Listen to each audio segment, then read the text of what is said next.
الحمد لله وكفى وسلام على عباده الذين اصطفى أما بعد فأعوذ بالله من الشيطان الرجيم بسم الله الرحمن الرحيم وإلى ثمود أخاهم صالحا صدق الله مولانا العظيم واجب الاحترام حضرات علماء الكرام عزيز طلبة ধর্মপ্রাণ ধর্মভীরু সর্বস্তরের সম্মানিত মুসল্লিয়ানে আযম পর্দার আড়ালের পরম শ্রদ্ধেয় মা ও বোনেরা, আল্লাহ তাবারক ওয়া তাআলা যুগে যুগে নবী রাসূলকে পাঠিয়েছেন। কেউ মেনেছে, কেউ মানেনি। যারা মেনেছে দুনিয়া আখিরাতে সফলকাম হয়েছে, যারা মানেনি, অস্বীকার করেছে, ঔদ্ধত্য প্রকাশ করেছে, দাম্ভক্তি করেছে, তাদের জন্য দুনিয়াতেও অপমান আর লাঞ্ছনা এসেছে, আখিরাতেও তাদের জন্য ভয়ঙ্কর সাজার ব্যবস্থা রয়েছে। আল্লাহ তাবারক ওয়া তাআলা হযরত সুলাইমান আলাইহিস সালামের ঘটনার পর হযরত সালেহ আলাইহিস সালামের ঘটনাকে বর্ণনা করেছেন অতি সংক্ষেপে, যার কিছু আলোচনা আমরা গত সপ্তাহে করেছি। যে ঘটনাটা আল্লাহ তাবারক ওয়া তাআলা কোরআনে কারিমে অন্য জায়গায় বর্ণনা করেননি, হযরত সালেহ আলাইহিস সালামের ওই ঘটনাটা, ওনাকে হত্যা করার জন্য যে উদ্যত হয়েছিল ওরা, এটা আল্লাহ তাআলা অন্য জায়গায় বর্ণনা করেননি, এখানেই বর্ণনা করেছেন 19 নম্বর পারার শেষ পৃষ্ঠাতেই। তবে সূরা আরাফে, সূরা হুদে এবং অন্যান্য জায়গাতে 30 পারাতেও আছে, 27 পারাতেও আছে, সূরাতুল কমরের মধ্যেও আছে, সূরা শামসের মধ্যেও আছে। রব্বুল জালাল মোটামুটি লম্বা চড়া আলোচনা হযরত সালেহ আলাইহিস সালাম সম্পর্কে করেছেন। আল্লাহ তাআলা হযরত সালেহ আলাইহিস সালামকে কওমে সামুদের কাছে পাঠালেন। কওমে সামুদ, কওমে আদের ধ্বংস হওয়ার পর, আদ জাতির ধ্বংসের পর সামুদ জাতির উত্থান হলো। তারা টেকনোলজির দিক থেকে অনেক এগিয়ে ছিল, বিজ্ঞান চর্চার দিক থেকে, এটাতেই তাদের দম্ভ ছিল। হযরত সালেহ আলাইহিস সালাম তাদেরকে এসে আহ্বান করলেন আল্লাহর দিকে। قال يا قوم اعبدوا الله ما لكم من إله غيره। তিনি বললেন, হে আমার সম্প্রদায়, তোমরা এক আল্লাহর ইবাদত করো, আল্লাহ ছাড়া আর কোনো মাবুদ, আর কোনো উপাস্য তোমাদের নেই। তো যখন উনি দাওয়াত দিতে লাগলেন এবং আরও বললেন, হুয়া আনশাআকুম, তিনি তোমাদেরকে সৃষ্টি করেছেন, ওয়াস্তা'মারাকুম ফিহা, আর এই পৃথিবীতে তোমাদেরকে কর্তৃত্ব দিয়েছেন, এখানে তোমাদের সাম্রাজ্য বিস্তারের সুযোগ দিয়েছেন। ইস্তিমার শব্দের অর্থ হলো সাম্রাজ্য বিস্তার করা। আল কুওয়াতুল ইস্তিমারিয়া মানে হলো সাম্রাজ্যবাদী শক্তি। তো তোমাদেরকে আল্লাহ সাম্রাজ্য বিস্তারের ক্ষমতা দিয়েছেন, অতএব তোমরা আল্লাহর কাছে মাফ চাও, শিরক থেকে ফিরে আসো, গুনাহ থেকে ফিরে আসো, আল্লাহর কথার উপরে চলো। ইন্নাহু করিবুম মুজিব, তিনি বড় নিকটবর্তী এবং সকলের দোয়া তিনি কবুল করেন এবং সকলের দোয়াতে তিনি সাড়া দেন। অতএব তোমরা আল্লাহর কাছে মাফ চাও, আল্লাহ তোমাদের কথা শুনবেন, তোমাদের জন্য সাহায্যও পাঠাবেন, তোমাদেরকে দুনিয়া আখিরাতে উভয় জায়গাতে সম্মানিত করবেন। বিভিন্নভাবে উনি বুঝালেন। তো তারা বলল, সালেহ, তোমাকে নিয়ে বড় আশা ভরসা আমাদের ছিল। কদ কুনতা ফিনা মারজুওয়ান ক্বাবলা হাদা, এই সমস্ত আজে বাজে বস্তা পচা কথা বলার আগে তোমার ব্যাপারে আমাদের বড় একটা আশা ছিল যে তুমি আমাদের সর্দার হবে, তুমি আমাদের নেতা হবে। কিন্তু কি হলো, তোমাকে তো দেখি পাগলামো পেয়ে বসেছে, তুমি মাতাল হয়ে গেছো, তোমার মাথা নষ্ট হয়ে গেছে। যখন কেউ দিনদার হয়ে যায়, জাহান্নামের পথ ছেড়ে জান্নাতের পথে চলে আসে, নামাজ কালাম ভালোভাবে শুরু করে দেয়, মুখের মধ্যে দাড়ি চলে আসে, চেহারার ভিতরে নবীজির সুন্নত চলে আসে, কাপড় চোপড়ে পোশাক আশাকে ঘরে বাইরে নবীর সুন্নত চলে আসে, তখন দেখবেন আশপাশের লোকজন বলে এর মাথা নষ্ট হয়ে গেছে, এখন শুধু ওখানেই দৌড়াচ্ছে। এই মোল্লাটা এর মাথা খেয়ে দিছে। হ্যাঁ, এই হুজুরের কাছে গিয়ে এর মাথাটা নষ্ট হয়েছে, মানুষ কিন্তু বলে। সবাই না বললেও কিছু মানুষ আছে, তারা এই কাফেরদের শ্লোকটাকে আওড়ায়। ওরা বোঝেও না যে এটা নাফরমানদের কথা। তো তারা বলল যে তোমাকে নিয়ে বড় আশা করেছিলাম, সব আশার গুড়ে বালি পড়ে গেল, এখন আর কি করার। তো হযরত সালেহ আলাইহিস সালামের কথাতে অনেকে মুসলমান হচ্ছে। কিন্তু কারা মুসলমান হচ্ছে? সমাজের মধ্যে যারা পিছিয়ে পড়া মানুষ, যারা একটু দুর্বল, দুই একজন প্রতিপত্তিশালী ব্যক্তি মুসলমান হলেও তাকে বিভিন্নভাবে নির্যাতনের শিকার করে তাকেও দুর্বল করে দিচ্ছিল তৎকালীন ক্ষমতাসীনরা। দু চারজন হলেও তাদেরকে বিভিন্নভাবে নির্যাতনের শিকার করত। এই ছিল পরিস্থিতি। তো এরা যারা মুসলমান হয়েছে হযরত সালেহ আলাইহিস সালামের সাথে, তাদেরকে এসে বলতে লাগলো, ক্বাল আল মালাউল্লাযীনা ইসতাকবারু লিল্লাযীনা ইসতুদঈফু লিমান আমানা মিনহুম। দাম্ভক্তিকারীরা,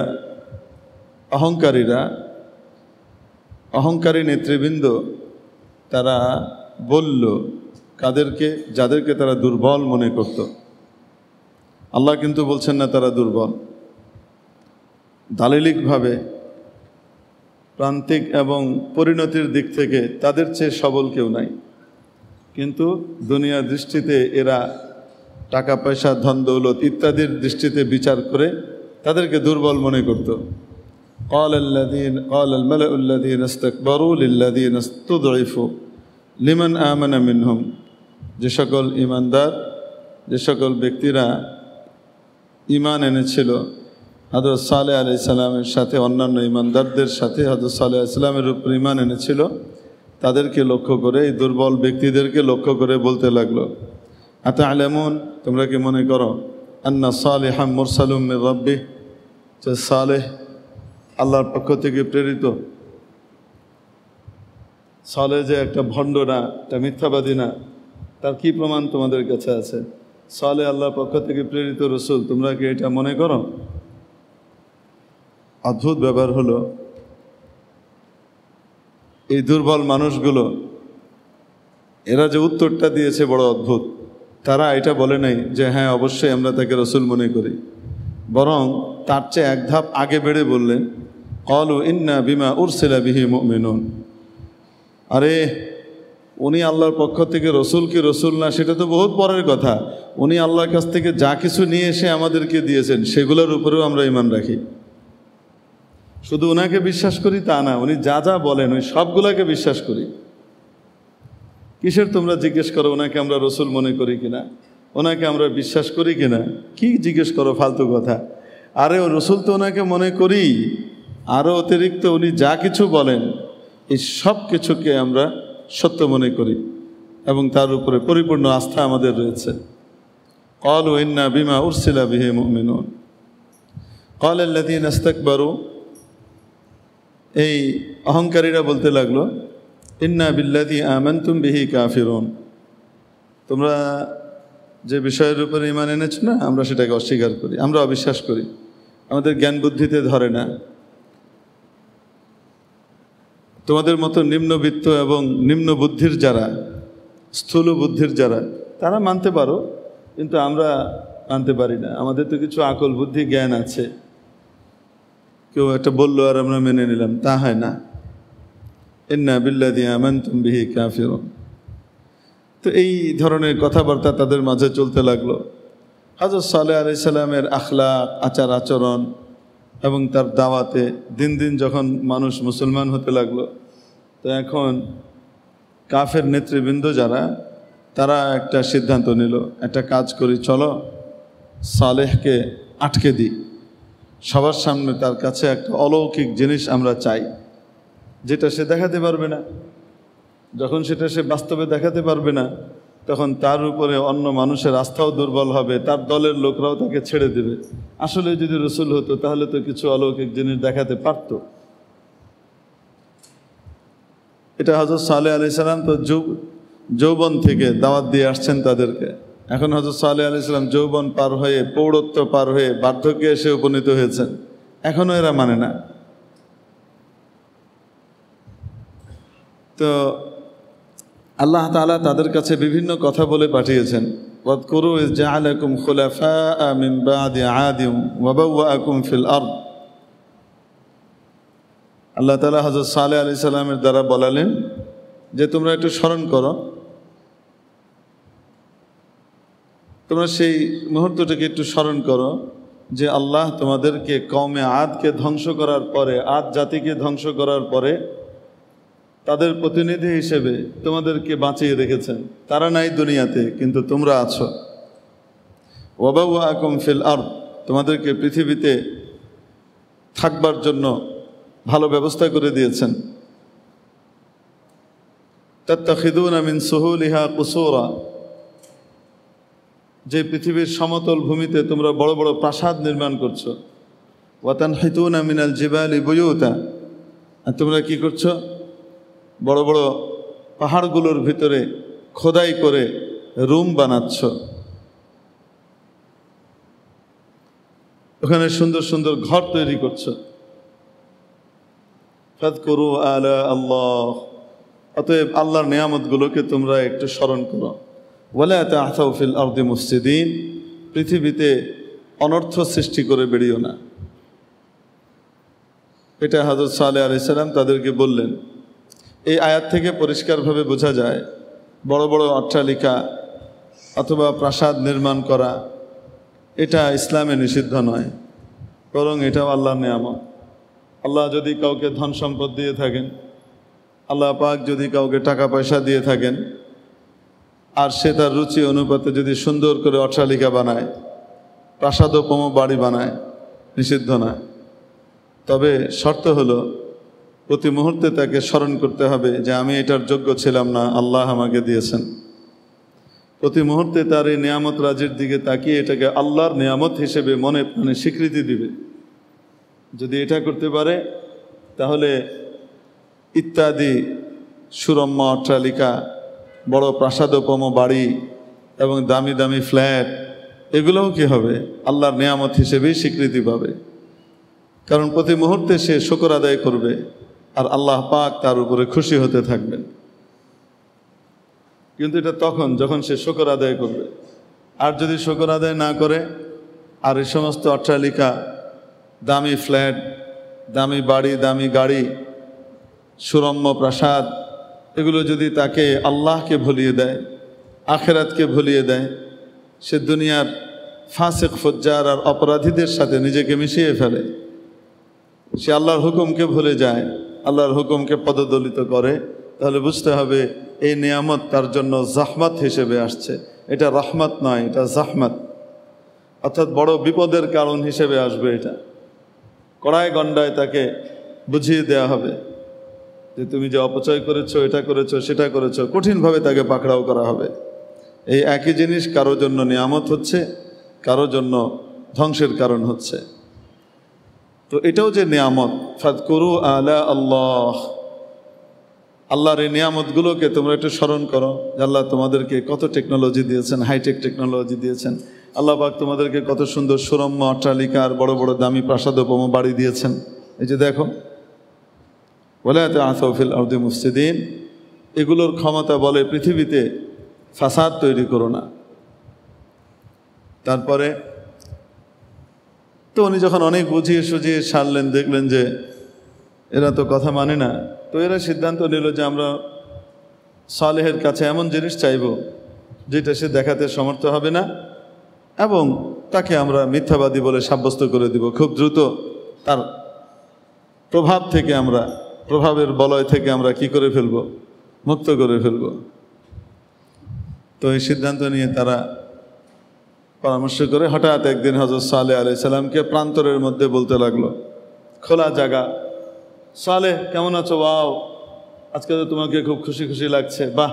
আচ্ছা সালেহ, আপনি তো আসলে সত্যবাদী নবী, বোঝাই যায়।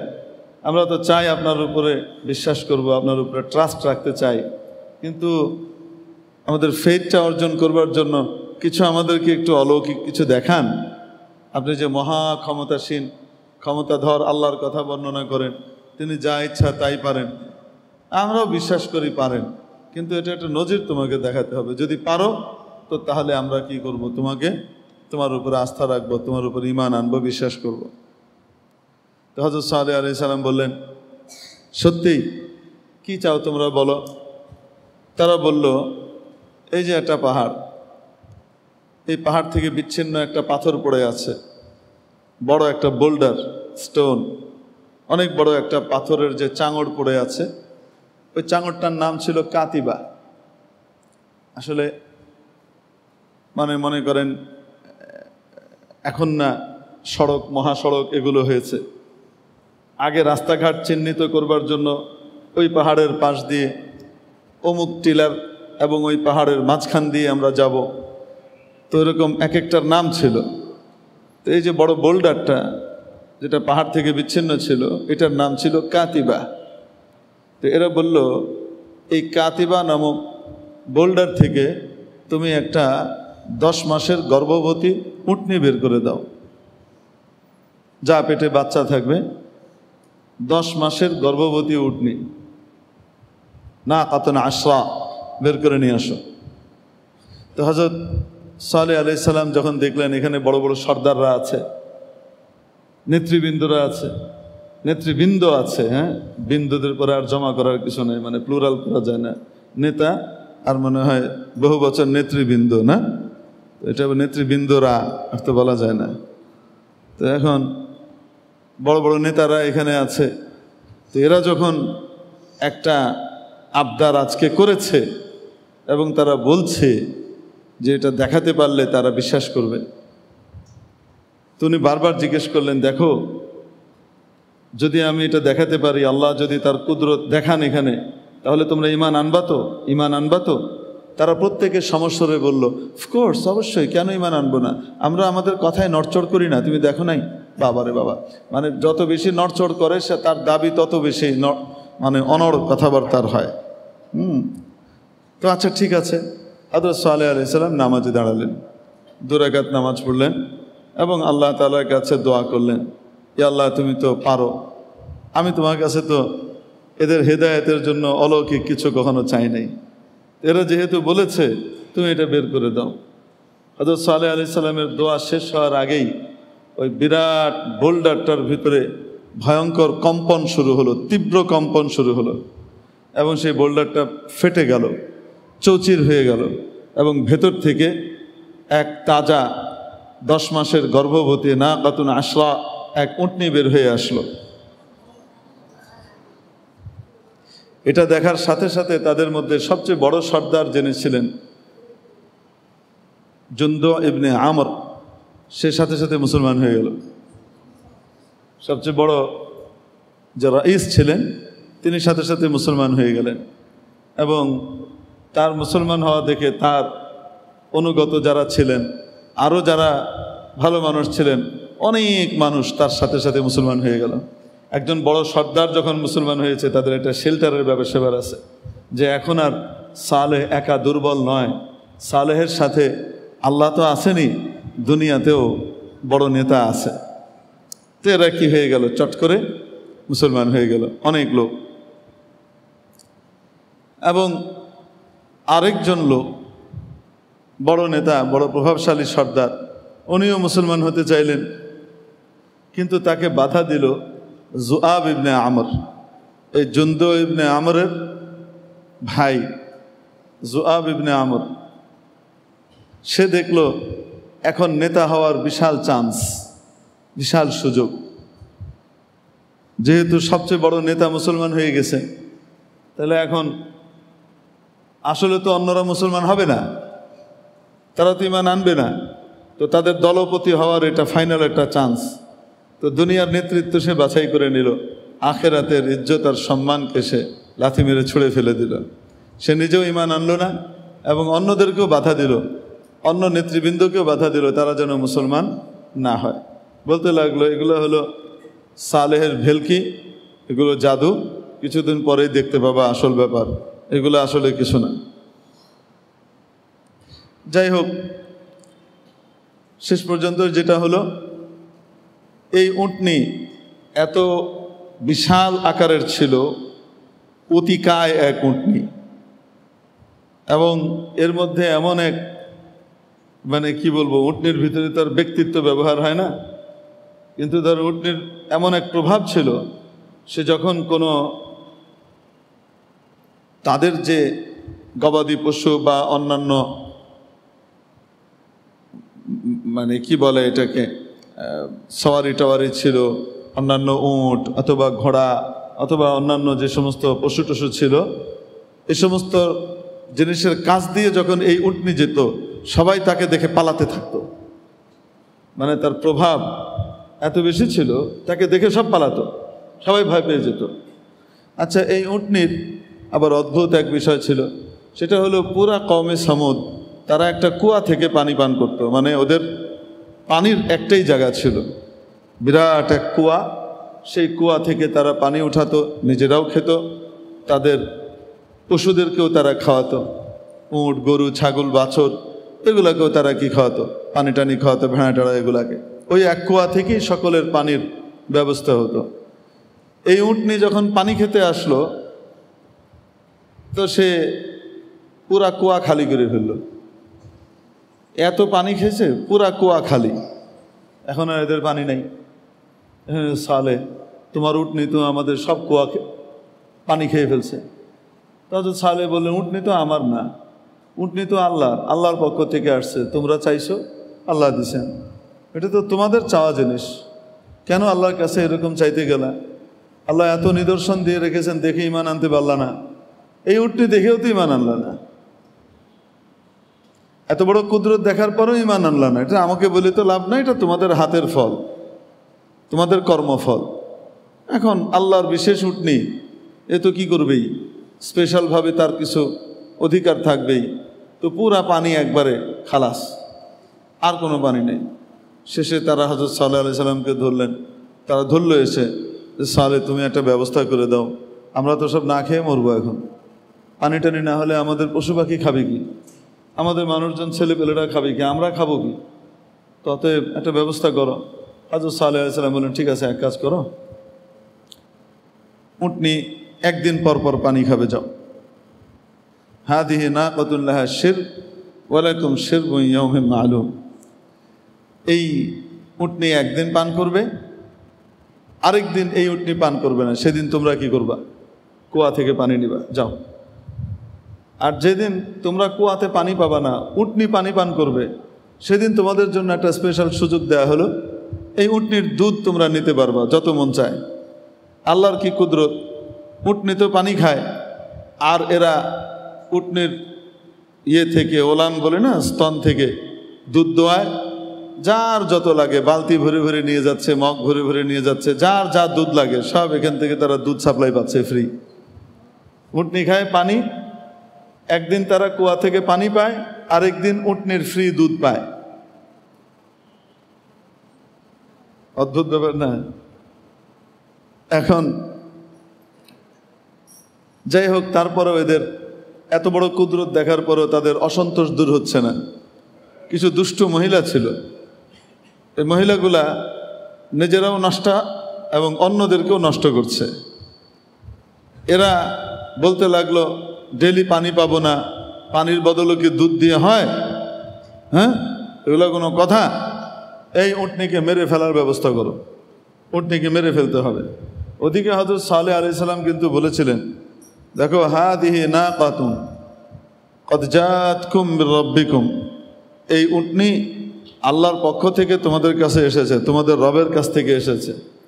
ওয়ালা তামাসসুহা বিসু, এক এক আয়াত থেকে আমি এনে বলছি, একে খবরদার কোনো বাজে নিয়তে টাচ পর্যন্ত করবে না, যদি করো ফায়াখুযাকুম আযাবুন আলীম, তাহলে বড় যন্ত্রণাদায়ক শাস্তি আর সাজা আযাব তোমাদেরকে পাকড়াও করবে। খবরদার, এই উটনির সাথে কোনো অসদাচরণ করা যাবে না, তাকে রেসপেক্ট করতে হবে। এখন এদের ভিতরে ক্ষোভ পুঞ্জীভূত হচ্ছে, আমাদের পানি খেয়ে ফেলছে এই উটনি।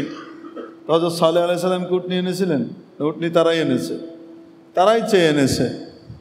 এখন তারা বলল, এই সালেহের উটনি আমাদের সব পানি খেয়ে ফেলতেছে, এই উটনি থেকে নিস্তার পাওয়া দরকার, ওদিকে দিন দিন হযরত সালেহ আলাইহিস সালামের আবার অনুসারীর দল কি হচ্ছে, ধীরে ধীরে বাড়ছে। আবার ওনার বিরুদ্ধাচারণ এবং অবাধ্যতা, তাদের স্পর্ধা, তাদের বেয়াদবি, তাদের ঔদ্ধত্য, এটাও দিন দিন বাড়ছে। এখন এরা বলা বলি করতে লাগলো এই উটটাকে মেরে ফেলতে হবে, উটনিটাকে মেরে ফেললেই আমরা কি হয়ে যাব, বেঁচে যাব, আমাদের পানি আমরা ঠিক মতো পাবো। কিন্তু কেউ মারতে রাজি হয় না। কোনো ব্যক্তি এই উটটিকে মারতে কি হয় না, রাজি হয় না। কারণ তারা অলরেডি হযরত সালেহ আলাইহিস সালামের পাওয়ার আল্লাহর পক্ষ থেকে সেটা তো দেখে ফেলেছে। এখন তারা চিন্তা করছে এখন যদি আমরা কি করি, কিছু করি, তো তাহলে সালেহ তো বলেছে বড় আযাব আর সাজা আসবে, তো সেটা তো এসেও পড়তে পারে। এখন তাদের ভিতরে দুই মহিলা, এক মহিলার নাম হলো ওনাইসা বিনতে গানাম। এ মহিলা বুড়ি ছিল, তার অনেকগুলো খুব রূপবতী কন্যা ছিল। এই ওনাইসা বিনতে গানাম সে সকালকে সব পুরুষদেরকে বলতে লাগলো, এবং তার অনেক টাকা পয়সাও ছিল। কারণ ওনাইসা বিনতে গানাম ওই যে যুআব ইবনে আমর আছে না, যেই সর্দার নিজে ঈমান আনলো না এবং অন্যদেরকে বাধা দিল, তার বউ। বুঝতে পেরেছেন? মানে শুধু বেটা শয়তান তা না, ওর বউও তার চেয়ে বড় শয়তান। বুঝলেন? মনে হয় ওই বেটা যে ফেরাউন হয়েছে তা না, ওর বউটাও মহিলা ফেরাউন, তো খবিশ টাইপের আর কি। তো সে নিজেও ঈমান আনবে না এবং সে অন্যকে লোভ দিতে লাগলো। তার যে সুন্দরী মেয়েগুলো আছে, এই যে দেখেন নারী ফিতনা কাকে বলে, পৃথিবীতে যত ফিতনা শুরু হয়েছে এই ফিতনার ক্ষেত্রে নারীদেরকে ব্যবহার করা হয়েছে। আজকেও এই পশ্চিমাদের যে চাল, এই চাল হলো মেয়েদেরকে ঘর থেকে বের করো এবং মেয়েদের ফাঁদে ফেলে পুরুষ জাতকে নষ্ট করো। নষ্ট করা লাগবে না, অটোমেটিক্যালি তারা নষ্ট হতে থাকবে। নষ্ট করা লাগবে না, শুধু বাইরে বের করতে পারলেই বাকি কাজ সারার জন্য আর কিছু লাগবে না, অটোমেটিক্যালি সেটা হতে থাকবে, স্বয়ংক্রিয়ভাবে চলমান থাকবে। এজন্য মেয়েদেরকে বাড়ি থেকে বের করবার জন্য যত রকমের প্রক্রিয়া আছে, সেটা কখনো মানবাধিকারের নামে, কখনো নারী অধিকারের নামে, কখনো এই নামে, কখনো ওই নামে, কখনো শিক্ষার নামে, কখনো উন্নত চাকরি এবং অর্থনৈতিক সমৃদ্ধির নামে, বিভিন্ন শিরোনামে মেয়েদেরকে বাড়ি থেকে বের করবার জন্য ব্যবস্থা করছে।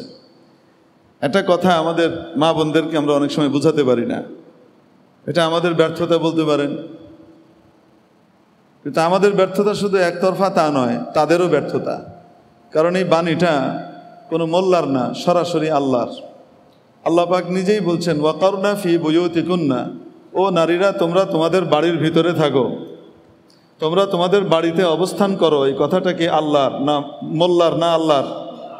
মৌলভী সাহেব কি নিজের কথা বলে, নিজের পকেট থেকে বলে না, আল্লাহর পক্ষ থেকে পাওয়া কথাটাই শুধু শুনিয়ে দেয়। ওয়ালা তাবাররাজনা তাবাররুজাল জাহিলিয়াতিল উলা, খবরদার জাহিলি যুগের নারীরা যেভাবে নিজেদেরকে এক্সপোজ করে বের হতো, সেজে গুজে সুন্দর করে, জি অন্যকে আকর্ষণ করবার মতো অবস্থা তৈরি করে তারপর বের হতো, ওইভাবে তোমরা খবরদার বের হবে না। যদি একান্ত বের হওয়ার প্রয়োজন পড়েই হসপিটালে যাওয়া লাগতে পারে, কোনো কাজে যাওয়া লাগতে পারে, আবার কারো হয়তো কেউ নাই, বাপ নাই, ভাই নাই, মা নাই, তার জীবিকার কোনো ব্যবস্থাই নাই এবং ইসলামিক খেলাফতও নাই। যদি ইসলামিক খেলাফত থাকতো তো এই ধরনের নারীদের যাবতীয় দায় দায়িত্ব খেলাফতের পক্ষ থেকে বহন করা হতো, খলিফা তাদের দায় দায়িত্ব নিতেন। তো খেলাফতও নাই, তো এই নারীরা কি করবে? না খেয়ে মরবে? হঠাৎ ঘরে আগুন লেগে গেছে, তো কি করবে? বাড়ি থেকে বের হতে হবে না? বেরতে হতে হবে। হঠাৎ অ্যাক্সিডেন্ট হয়েছে, হসপিটালে যাওয়া দরকার, তোরকে যেতে হবে না? যেতে তো হবে। একান্ত যদি কারো কাজও করা লাগে তাও তো করা লাগতে পারে, কিন্তু সেটা কিভাবে? ওয়ালা তাবাররাজনা তাবাররুজাল জাহিলিয়াতিল উলা, নিজেদেরকে সাজিয়ে গুজিয়ে এক্সপোজ করে নয়। তাহলে কিভাবে? এই সূরা আহজাবের শেষেই আল্লাহ তাআলা বলে দিচ্ছেন, ইয়া আইয়ুহান নবী, নবী আপনি বলে দেন, কুল লিআজওয়াজিক, আপনার স্ত্রীদেরকে, ওয়া বানাতিক, আপনার মেয়েদেরকে, ওয়া নিসাইল মুমিনিন, ইমানদারদের নারীদেরকে আপনি বলে দেন, ইউদনিনা আলাইহিন্না মিন জালাবিবিহিন্না, যেন তারা তাদের উপর থেকে তাদের জিলবাবকে লটকে দেয়। জিলবাব কি জিনিস? দৈর্ঘ্য প্রস্থে এরকম, দৈর্ঘ্য এবং প্রস্থে এরকম বড় চাদর, যেটার মধ্যবর্তী অংশটা মাথার উপরে রাখলে চারিদিক থেকে সেটাকে একদম পা পর্যন্ত ঢেকে দেয়, কোনো অঙ্গ নজরে না পড়ে। এরকম কাপড়কে বলে জিলবাব। বোরকাতেও তো কিছু বোঝা যায়, দেখা যায়, জিলবাবে কিছুই বোঝা যায় না বাহির থেকে।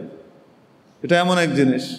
ইউদনিনা আলাইহিন্না মিন জালাবিবিহিন্না যালিকা আদনা আন ইউরাফনা ফালা ইউদাইন। এটাই তাদের সত্যিকারের পরিচিতি, এটা দিয়েই তাদের আসল নারীত্বের পরিচয় হবে, পরিচয় ফুটে উঠবে, এবং তাদেরকে কষ্ট দেওয়া হবে না, তারা নিপীড়ন থেকে বেঁচে যাবে। এইভাবে যদি নারী চলে তাহলে সে নিপীড়ন থেকে বাঁচবে। এই কথাটা মোল্লার না আল্লাহ? আল্লাহ জানেন কার কোন পথে শান্তি, মুক্তি, কামিয়াবি আর কল্যাণ। আমরা বুঝতে চাই না। আমরা সালেহ আলাইহিস সালামের সেই অবাধ্য উম্মতের মতো হতে চাই, হুদ আলাইহিস সালামের সেই অবাধ্য উম্মতের মতো হতে চাই, আমরা নূহ আলাইহিস সালামের অবাধ্য উম্মতের মতো হতে চাই, কিন্তু দাবি করতে চাই যে আমরাই সত্যিকারের মুসলমান। আল্লাহ আমাদেরকে সহি বুঝ দান করেন, আমিন। আজকে পশ্চিমাদের বড় স্কিম হলো এই, মুসলিম নারীদেরকে তাদের ঘর থেকে বের করো। এটার জন্য তারা বহু রকমের এনজিও তৈরি করে দিয়ে রেখে দিছে। এনজিওদের পিছনে বিপুল পয়সা তারা বিনিয়োগ করে। এই সমস্ত এনজিওগুলো এসে, বেশিরভাগ এনজিও আমাদের বাংলাদেশে যেগুলো আছে, নন গভর্নমেন্ট অর্গানাইজেশন, পশ্চিমাদের থেকে প্রতিষ্ঠিত যে এনজিওগুলো আছে, এদের সবার প্রায়, আমি যদি বলি যে 95% এদের অবস্থা হলো তারা উন্নত করার জন্য ঋণ দিবে, লোন দিবে, পরিবারের কর্তা বেটাকে দিবে না। কারে দিবে? বউটাকে দিবে, মেয়েটাকে দিবে, এবং তারপরে এটার আবার ট্রেনিং হয়। সেই ট্রেনিংয়ের একটা পর্যায়ে টাকা পয়সা দিয়ে, লোন টোন দিয়ে, ব্যবসার লোভ দেখিয়ে সব কিছু করে টোরে একটা পর্যায়ে আসে, হ্যাঁ, স্বামীর ভাত খাবো না, স্বামীর ভাত খাবো না, স্বামীর কথা মানবো না। তোর খাইরে বেটা। স্ত্রী তার স্বামীকে তুই বলবে, আজ থেকে 40 বছর আগে কেউ কল্পনা করতে পারতো না। জিজ্ঞেস করেন মুরব্বীদেরকে, এখন অহরহ বলে। স্ত্রী তার স্বামীকে তুই বলবে, এটা কল্পনাই করতে পারতো না। বেশির চেয়ে বেশি তুমি, রেগে গেলে তুমি, আপনি থেকে কই নামতো, তুমিতে সর্বোচ্চ, অহরহ। এটার দ্বারা সংসারগুলো টিকছে না দিন দিন ভাঙছে। সংসার যখন ভেঙে যাবে, পারিবারিক কাঠামো যখন ধ্বংস হয়ে যাবে, তো এই বাচ্চাগুলো বড় হবে, তাদের যে সন্তানগুলো আছে, ডিভোর্স হয়ে গেছে, সন্তানগুলো অ্যাবনর্মাল অবস্থার ভিতর দিয়ে, সিচুয়েশনের ভিতর দিয়ে তারা বড় হবে। তারা স্বাভাবিক জীবন পাবে না। তারা কি বাপের কুল রক্ষা করবে না মার কুল রক্ষা করবে? কোন দিকে যাবে? বাপকে মানলে মাকে ঘৃণা করে, মাকে ঘৃণা করলে, মাকে মানলে বাপকে ঘৃণা করে। পরিস্থিতিটা এদিকে যায়। অর্থাৎ সে মাকে রাখতে গেলে বাপকে হারায়, বাপকে রাখতে গেলে মাকে হারায়। উভয়কে রাখবার মতো অবস্থা তার থাকে না, ভেবাচাকা খেয়ে যায় এই বাচ্চাটা। এভাবে অপ্রকৃতিস্থ, অসুস্থ মানসিকতার এক যুবক তৈরি হয়ে বেড়ে ওঠে, এবং এই অসুস্থ মানুষটা ভবিষ্যতে পুরো দেশের মানুষকে অসুস্থ করে তুলবে। এটাই হলো সামাজিক বিশৃঙ্খলা তৈরির প্রক্রিয়া। পাশ্চাত্যের এরা মাশাআল্লাহ করে যাচ্ছে। আপনারা কিছু মনে করেন না, আমাদের এই যে প্রধান উপদেষ্টা মহোদয় আছেন, সেই একই প্রোডাক্ট। আপনারা যদি মনে করেন যে বিশাল মুক্তির দূত, সাময়িকভাবে তো ভালোই ছিল, কিন্তু এখন দেখা যাচ্ছে যে ওমা, এ ছত্রছায়া তো অন্য কিছু করে, সংস্কারের নাম দিয়ে সংস্কার যেটা করার সেটা না করে উল্টাপাল্টা গুলা করতেছে।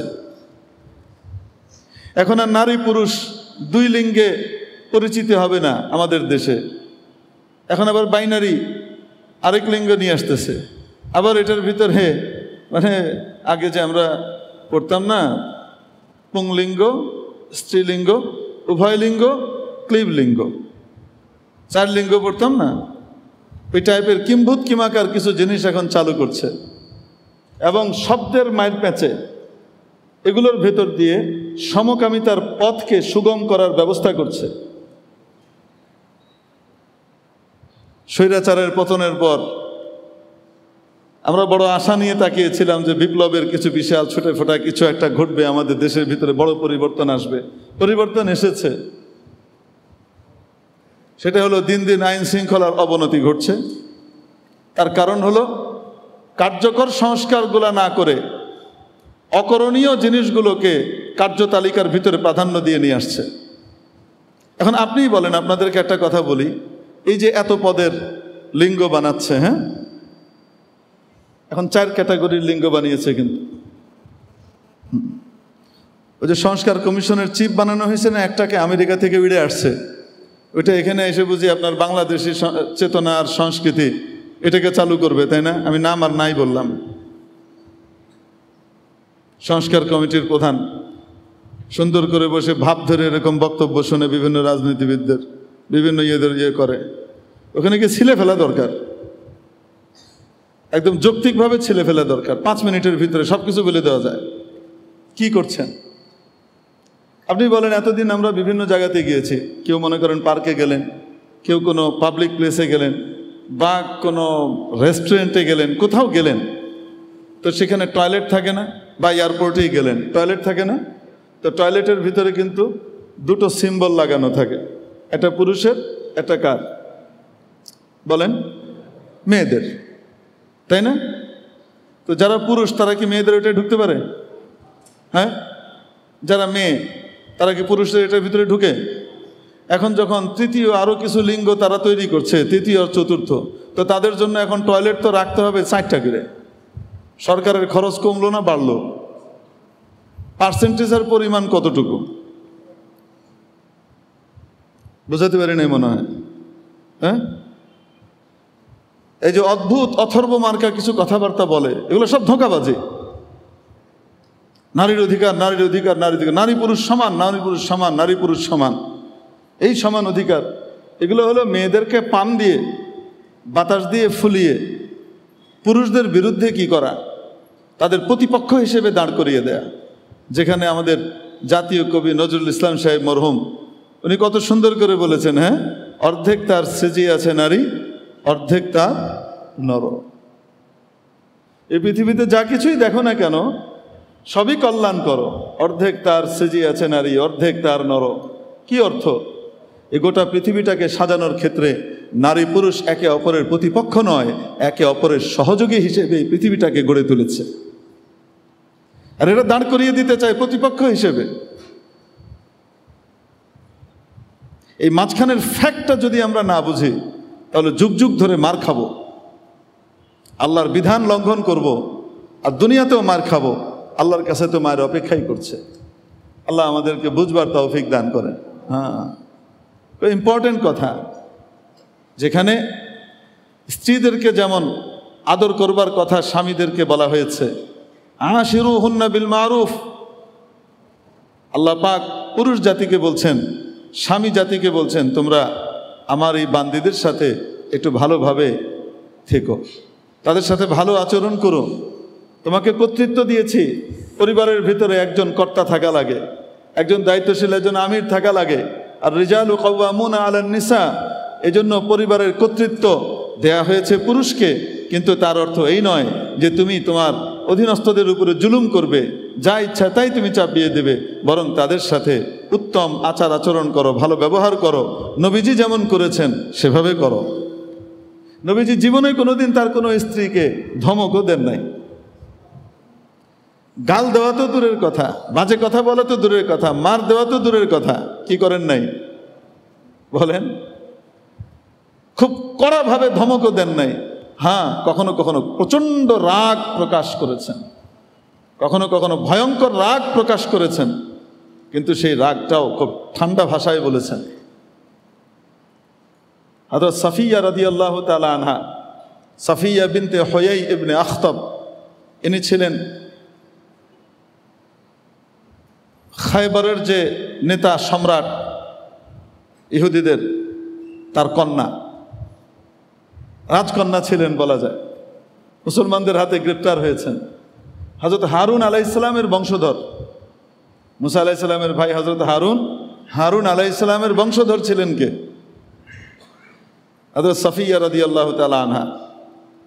এখন রাসূল পাক সাল্লাল্লাহু আলাইহি সাল্লামের কাছে বাদী হিসেবে ধরা পড়েছে।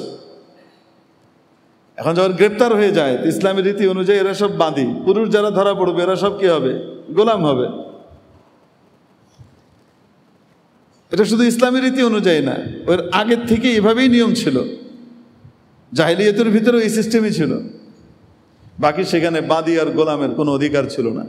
ইসলাম বাদী এবং গোলামের মানুষ হওয়ার কারণে তাদের মৌলিক মানবিক অধিকার যেটা, সেটাকে পরিপূর্ণভাবে প্রতিষ্ঠিত করেছে। তোমার গোলাম বলে তুমি যা ইচ্ছা তাই করতে পারো না, তোমার বাদী বলে তুমি যা ইচ্ছা তাই জুলুম করবা, তা তুমি পারবে না। কঠিন বিধিনিষেধের আওতায় মালিককে কি করেছে? আটকে দিয়েছে। এখন যাই হোক, অত্যন্ত সম্ভ্রান্ত নারী, সর্দারের কন্যা, আল্লাহ তাবারক ওয়া তাআলা রাসূল সাল্লাল্লাহু আলাইহি ওয়াসাল্লামকে আদেশ করলেন, ওকে আজাদ করে দাও এবং তারপর তাকে বিয়ে করো। সাফিয়ার জন্য উপযুক্ত আর কেউ নাই, তাকে তুমি বিয়ে করো। আল্লাহ পাক কি করলেন? আদেশ করলেন। তো রাসূলুল্লাহ সাল্লাল্লাহু আলাইহি ওয়াসাল্লাম হযরত সাফিয়াকে বিয়ে করলেন। অত্যন্ত রূপবতী ছিলেন হযরত সাফিয়া, যদিও ডিভোর্সি,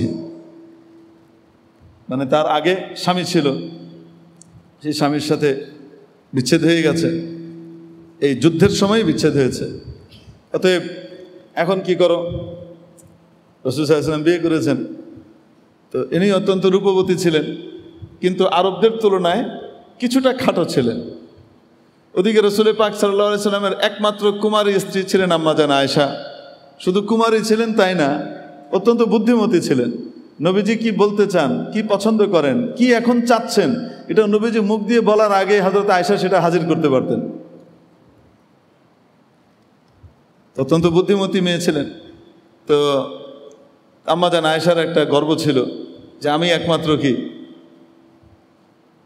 তো একবার রাসূল পাক সাল্লাল্লাহু আলাইহি সাল্লাম হযরত সাফিয়ার কোনো প্রশংসা করলেন। এখন হযরত আম্মা জান আয়েশা কি করলেন? বললেন, হ্যাঁ সব ঠিক আছে, কিন্তু এরকম করে ইঙ্গিত করে দেখাইলেন আর কি। হ্যাঁ, ফুটটা বুঝলেন, মানে আমাদের দেশে কাউকে ওরকম মানে তুচ্ছ তাচ্ছিল্য করার জন্য মানে একটু খাটো। হাদিসের ভিতরে শব্দ আছে ক্বালাত কালিমাতান তা'নি কাসীরা। তিনি এমন একটা শব্দ বললেন যেই শব্দ এর অর্থ হলো যে সে তো খাটো, যতই সুন্দরী হোক আর যাই হোক না কেন, যতই ভালো গুণ থাক না কেন, তো খাটো। বুঝলেন, মানে সতীনের যে দূরত্ব, এটা পৃথিবীতে যতদিন সতীন থাকবে ততদিন এটা থাকবেই। এটাতে কোনো সেটা কি নবীর বউ না অলির বউ, এটা দেখার কিছু নাই। অতএব কারো যদি দুনিয়ার জীবনটাকে কি করতে মন চায় যে কাউকে আমি ভয়ঙ্কর রকমের প্রতিশোধ নিব, তাহলে মুরব্বীরা বলেন তারা চেয়ারম্যানিতে দাঁড় করায় দাও, অথবা একটা পুরান গাড়ি কিনে দাও, ওটা একটা বিয়ে করায় দাও। বউ একটা আছে আর একটা বিয়ে করায় দাও, তাহলে কি হয়ে যাবে? আর কিছু শোধ নেওয়ার দরকার নাই। হ্যাঁ,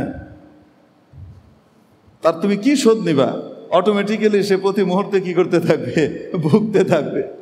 এজন্য ইসলাম যদিও বিশেষ প্রয়োজনে বিভিন্ন কড়া শর্ত সাপেক্ষে, অনেক কড়া শর্ত দিয়ে একাধিক বিয়ের অনুমতি দিয়েছে। সর্বোচ্চ কয়টা পর্যন্ত? 4টা পর্যন্ত বিয়ের অনুমতি ইসলাম দিয়েছে, কিন্তু এনকারেজ করে ইসলাম এক বিয়ের প্রতি। এনকারেজ কিসের উপরে করে? এক স্ত্রীর প্রতি ইসলাম এনকারেজ করে। কিন্তু কারো যদি বিশেষ প্রয়োজন হয় অথবা বিশেষ কোনো পরিস্থিতি তৈরি হয়, মনে করেন যুদ্ধের পরিস্থিতি তৈরি হয়েছে, পুরুষরা দেদারসে মারা যাচ্ছে আর অনেক নারী তারা বিয়ে ছাড়াই রয়ে গেছে, এখন তাদের দায়িত্ব কে নেবে? এরকম অবস্থায় বিশেষ স্পেশাল কিছু সিচুয়েশনে অথবা কোনো কোনো পুরুষের ক্ষেত্রে বিশেষ অনেক কড়া শর্ত সাপেক্ষে, এত কড়া শর্ত, এগুলা শর্তগুলোর কথা শুনলেই চিৎকার হয়ে পড়ে যাবেন। হ্যাঁ, এত ভীতি দেয়া আছে, এই শর্তগুলো পালন না করলে মার খেতে হবে কীরকম। অনুমতি দিয়েছে ইসলাম, কিন্তু তার অর্থ এই নয় যে একাধিক বিয়ের প্রতি ইসলাম কি করেছে? উদ্বুদ্ধ করেছে স্বাভাবিক পরিস্থিতিতে। আমি বোঝাতে পেরেছি মাসালা? এটা খুব ভালো করে বুঝে রেখেন। এরপরে একটা মাসালা মনে রেখেন, কেউ যদি বিয়ে করে একাধিক, তাহলে তাকে লুচ্চা বলা তাকে চরিত্রহীন বলা, তাকে খারাপ কথা বলা, এটা নিজের আখেরাতকে বরবাদ করা। কারণ আল্লাহ পাক যেটা বৈধ করেছেন সেই শর্ত পালন করে যদি সে ওইটাকে পালন করে আর তাকে নিয়ে সে থাকে, একাধিক বিয়ে করে, তাহলে তাকে এই হালাল জিনিসকে হারাম বলার ক্ষমতা আমার নাই। বুঝাতে পারি নাই? হ্যাঁ, এটা আমাদের মা বোনদের ভিতরে একটু বেশি দেখা যায়। হ্যাঁ, মনে করেন আমি আপনাদেরকে বলি, ধরেন কোনো হুজুর, খুব পপুলার হুজুর, অসাধারণ বয়ান করেন। হ্যাঁ, মনে করেন আজহারি সাহেবকে মানুষ খুব পছন্দ করে, তাই না? যে খুব স্মার্টলি ইংলিশ প্রোনাউন্সিয়েশনে কথাবার্তা বলেন, ব্রিটিশ এবং আমেরিকান প্রোনাউন্সিয়েশনে। হ্যাঁ, হার্ড ওয়ার্কার, এরকম করে কিছু সুন্দর সুন্দর ইংরেজি বলেন, তাই না? মনে করেন খুব ফ্যান, আজকে বিয়ে করুক, কালকে দেখবেন কি হয়। কালকে কি হবে বলেন তো? সমস্ত নারীকুল আজকে ত্যাগ করবে।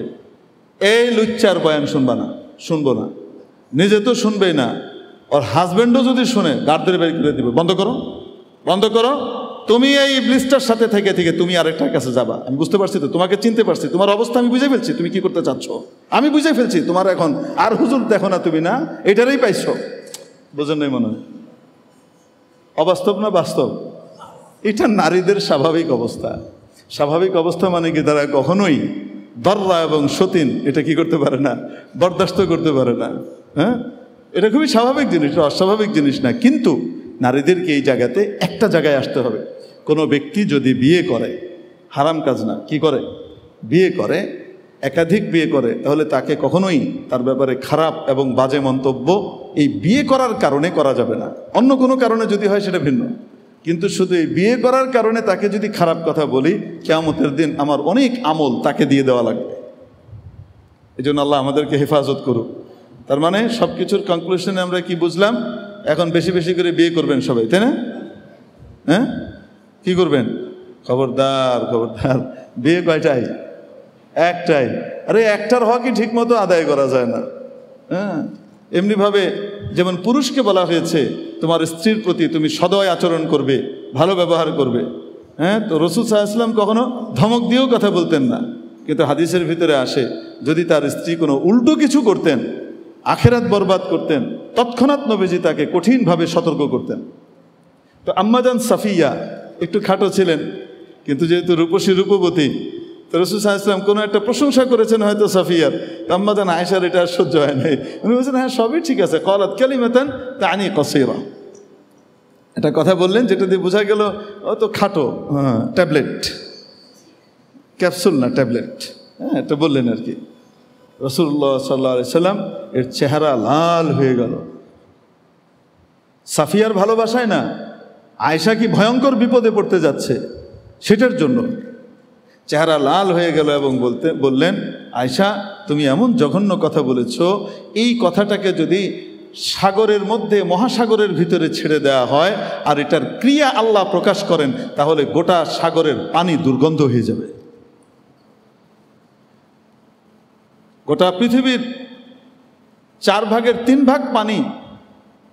রাসূল বলছেন এই কথাটা বিষক্রিয়া যদি আল্লাহ পাক প্রকাশ করেন শুধু আর পানির ভিতরে ছেড়ে দেওয়া হয়, তো গোটা পৃথিবীর সমস্ত মহাসাগরের পানি দুর্গন্ধযুক্ত হয়ে যাবে। তাহলে কিয়ামতের দিন এটা কত ভয়ঙ্কর হিসেবে আসবে। স্ত্রীকে ভালোবেসেছেন ঠিক, কিন্তু স্ত্রী যদি জাহান্নামী কাজ করে বসে, স্ত্রী যদি গীবত করে বসে, তো তাহলে সেক্ষেত্রে কিন্তু উনি কি দেননি, ছাড় দেননি। অতি প্রিয় স্ত্রীকেও টাইট করে পাকড়াও করেছেন। আর মজার ব্যাপার হলো এই হাদিসের রাবিকে জানেন, এই হাদিসের বর্ণনাকারীকে আম্মাজান আয়েশা নিজে। বুঝাতে পারি নাই? তাহলে আম্মাজান কি বলেছেন? ও আপনার পীড়িত জায়গায় উঠছে না? হ্যাঁ বুঝছি বুঝছি বুঝছি, আপনি হের লেগে পাগল হয়ে রয়েছেন, এরকম কথা বলছে নাকি? না, সাথে সাথে নবীজির এই সতর্কবাণীকে এখন আর স্বামী হিসেবে না, এখন রসুল হিসেবে গ্রহণ করেছেন, যে আল্লাহর রসুল আমাকে বলতেছেন, এটা আল্লাহর বাণী আমাকে শোনাইতেছেন, তৎক্ষণাৎ গ্রহণ করে ফেলেছে। এটাই হলো সাহাবা ইকরামের বৈশিষ্ট্য। সামান্য একটা ভুলও যদি হয়ে যায়, একটা অন্যায় যদি হয়ে যায়, তো কোনো সাহাবী দুনিয়া থেকে তার কবিরা গুনাহ নিয়ে যান নাই, তার আগে সব তওবা করে সাফ করে তারপর গিয়েছেন। আল্লাহ পাক আমাদেরকে সাহাবীদের মতো হবার তৌফিক দান করেন। তো নবীজি এই কড়া কথাটাও, চেহারা লাল হয়ে গেছে কিন্তু ধমক দিয়ে ফাটিয়ে ফেলেছেন, এরকম কিন্তু করেন নাই। এটা হলো পুরুষকে আল্লাহ পাক শেখাচ্ছেন। অপরদিকে নারীকে কি শেখাচ্ছেন? তুমি কি জান্নাতে যেতে চাও, শর্টকাট ওয়েতে যেতে চাও, তাহলে তুমি 4টা কাজ করো। 5 ওয়াক্ত নামাজ সময় মতো আদায় করো, রমজান মাসের রোজাটা ঠিক মতো রাখো, নিজের গোপনাঙ্গের হেফাজত করো, আর স্বামীর আনুগত্য করো। ও আত আতবা আলাহা, তার স্বামীর কথা মানে। যেটা মন মতো হয় সেটা তো মানেই, যেটা মন মতো হয় না সেটাও মানে। তবে হ্যাঁ, স্বামী যদি সরাসরি আল্লাহ বিরোধী কোনো আদেশ করেন সেটা মানা যাবে না, ওটা মানা যাবে না। ওটা বিরোধ মানে ওটার সাথে বেয়াদবিও করা যাবে না, কিন্তু মানা যাবে না, ওইটা পালন করা যাবে না। এছাড়া বৈধ জিনিসের আদেশ করেছে, তৎক্ষণাৎ সেটা মেনে নেয়, মানতে মন চায় না, তাও মানে। আল্লাহ রসুল বলেন 8টা গ্রেডের জান্নাত আছে, তো 8টা গ্রেডের জান্নাতের ভিতরে মানুষ তো যে কোনো 1 গ্রেডের জান্নাতে যাবে। এরকম নারী, যে নারী 5 ওয়াক্ত নামাজ ঠিক মতো পড়ে, রমজানের রোজা ঠিক মতো রাখে, বাকি 2টাই হলো তার স্বামীর সাথে সম্পৃক্ত, তার গোপনাঙ্গের হেফাজত করে, এটা শুধু স্বামীর জন্যই বরাদ্দ রাখে, আর কি করে, তার স্বামীর আনুগত্য করে। ফালতাদখুল মিন আইয়া বুয়াবিল জান্নাতি শাআত, 8 ক্যাটাগরির জান্নাতের দরজা তার জন্য খোলা থাকবে, সে যেটা দিয়ে ইচ্ছা সেটা দিয়ে ঢুকতে পারবে। আল্লাহ পাক আমাদেরকে স্বামীদের কথা মানবার তৌফিক দান করে। তো নারীদের ফিতনা, আল্লাহ রসুল সাল্লাল্লাহু আলাইহি সাল্লাম বলেন, মা তারাকতু আলা উম্মতি, আমি আমার উম্মতের জন্য নারীর ফিতনার চেয়ে ভয়ঙ্কর কোনো ফিতনা রেখে যাচ্ছে না। শয়তান এই নারীদেরকে দিয়ে খেলবে, ওটা সমাজ নষ্ট করবার জন্য। শয়তানের ফাঁদে পা দেওয়া যাবে না। আল্লাহ যা বলেছেন সেটা মানবো, আমার বোধগম্য হোক চাই না হোক। হ্যাঁ, এজন্য আমরা যারা কো এডুকেশনে নিজেদের মেয়েদেরকে সাজিয়ে গুজিয়ে সুন্দর করে পাঠিয়ে দিই, হ্যাঁ মা ভালো করে পড়ালেখা করবা, খবরদার তোমার বাপ মা এবং তোমার এদের মুখে কোনো চুনকালি যেন না লাগে, সাবধান, খবরদার, হ্যাঁ এই বংশের গায়ে কোনো কালিমা যেন না লাগে, এই সমস্ত ওয়াজ মেরে পাঠায় দেওয়া। হাত পা বেঁধে একটা তক্তার ভিতরে বেঁধে উত্তাল সাগরের ভিতরে মেয়েকে ছেড়ে দিয়ে এই কথা বলার নামান্তর, সাবধান তোমার গায়ে যেন পানি না লাগে, খবরদার কোনো যুবক ছেলে যেন তোমার দিকে না তাকায়। পড়াতে তো হবেই, যদি পড়াতে চান অবশ্যই পড়াতে হবে, কিন্তু কিভাবে পড়াতে হবে? নারীর জন্য একটা বয়সের পরে ছেলে মেয়ে আলাদা, ছেলের ইনস্টিটিউশন আলাদা, মেয়ের ইনস্টিটিউট আলাদা, মেয়ের জন্য তার নিরাপদ পরিবেশ তাকে দেওয়া হবে। ইসলাম এই কথা বলে। ইসলাম নারীর শিক্ষাকে কখনো বাধা দেয় না। আলেম ওলামারাও কখনো বলেন না যে মেয়েদেরকে পড়িও না, কিন্তু মেয়েদেরকে অবশ্যই কো এডুকেশনের ভিতরে ঠেলে দেওয়া, তার জীবনকে হুমকির মুখে ফেলে দেওয়া, কঠিন অবস্থার পরীক্ষার ভিতরে তাকে ফেলে দেওয়া। আল্লাহ না করুক, আল্লাহ না করুক, আল্লাহ না করুক, যদি কোনো দুর্ঘটনা হয় এই দুর্ঘটনার সমস্ত দায় দায়িত্ব বাবা মাকে বহন করতে হবে কিয়ামতের দিন। এই জন্য পাশ্চাত্যের কথায় মুক্তি মিলবে না, মুক্তি ইসলামের কথাই মিলবে। বাংলাদেশের গোটা নারী কুলের জোর দাবি জানানো উচিত সরকারের কাছে, আমাদের মেয়েদের জন্য এখন আলহামদুলিল্লাহ আমাদের নারী টিচারের কোনো অভাব নাই, নারী ডাক্তারেরও আল্লাহর রহমতে কোনো অভাব নাই, নারী ইঞ্জিনিয়ারেরও কোনো অভাব নাই, বরং কোনো কোনো ক্ষেত্রে মেয়েরা পুরুষদেরকে ছাড়িয়ে যাচ্ছে তাদের মেধার জোরে। ভালো ভালো পণ্ডিত আমাদের দেশে আল্লাহর রহমতে আছে, তাদেরকে দিয়ে শুধু মেয়েদের আলাদা ইনস্টিটিউশন করা হোক, মেয়েদের জন্য পরিপূর্ণ আলাদা পড়ার নিরাপদ ব্যবস্থা করা হোক, এই দাবি আপনাদের পক্ষ থেকে আসা উচিত। আমরা হুজুররা কেন করব? আমরা হুজুররা বলছি আর আমাদেরকে বলছে যে এরা নারী বিরোধী, নারী বিরোধী। আমাদের কথাগুলোকে বিকৃত করে, কাটছাঁট করে, তাদের মন মতো করে বিকৃত কথাটাই মিডিয়ার ভিতরে প্রচার করে বেড়ায় এরা। তো ওই জমানায় হলো কি জানেন, হযরত সালেহ আলাইহিস সালামের এই উটনিটাকে মারার জন্য কেউ রাজি হচ্ছে না। 2 বেটি দাঁড়াইল।